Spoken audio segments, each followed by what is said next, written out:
You mentioned resisting arrest. I mean, people have to stop resisting arrest, and they have to understand how the force continuum looks from a cop's eye view. And I think this is something that Black Lives Matter should be teaching explicitly. When you put your hands on a cop, when you're wrestling a cop or grabbing him or pushing him or striking him, you are very likely to get shot, whatever the color of your skin, because when you're with a cop, there's a gun out in the open, right? And any physical struggle has to be perceived by him as a fight for the gun. And again, a cop doesn't know what you're going to do if you physically overpower him, and he has to assume the worst. And most cops are not so confident in their ability to physically control a person without shooting him, and for good reason, because they're actually not so well trained at that. And they're continually confronting people who are bigger than them or younger and more athletic or more aggressive, and they do not have they're not superheroes. These are people, just ordinary people with surprisingly little training.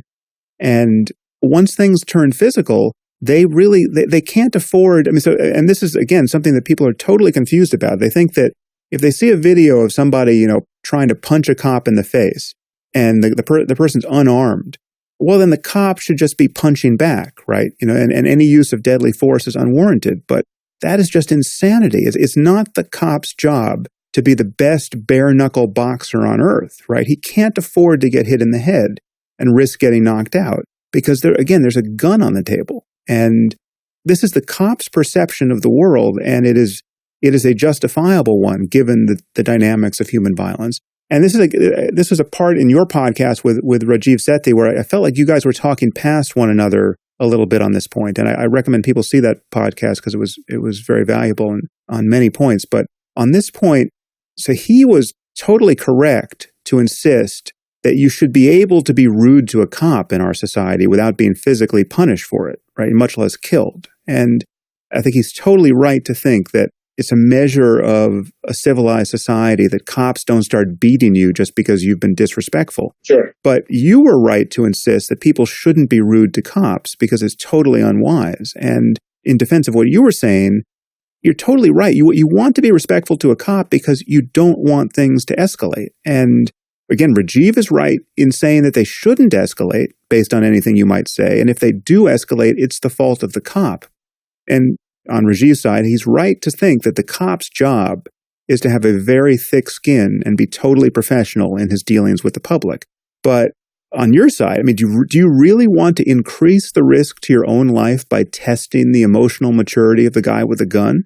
No, you don't want to do that. And in my view, you have to deal with a cop like he's a lethal robot who could malfunction at any time. And what I see in these videos is people who just have no idea what the implications of grabbing a cop, pushing a cop, doing whatever they're doing to resist arrest. And just think about this. It's never up to you whether or not you should be arrested. How could it be? How could it ever be? Does it matter that you know that you didn't do anything wrong? How could that fact be effectively communicated by your not following police commands?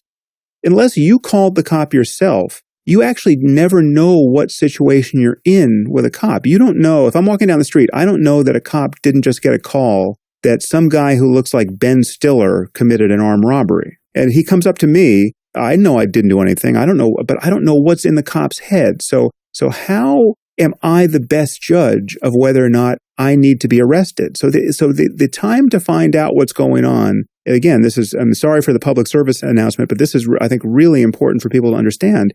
The time to find out what's going on, the time to complain about racist cops, the time to punish them, the time to go ballistic is after cooperating at the police station with your lawyer, right? That's the time to rectify all the problems in the system and all the bad and to punish all the bad cops, which are surely out there. But to not comply in the heat of the moment where the guy with the gun is issuing commands, that is raising your risk astronomically. And it's something that people intuitively, it seems, just do not understand.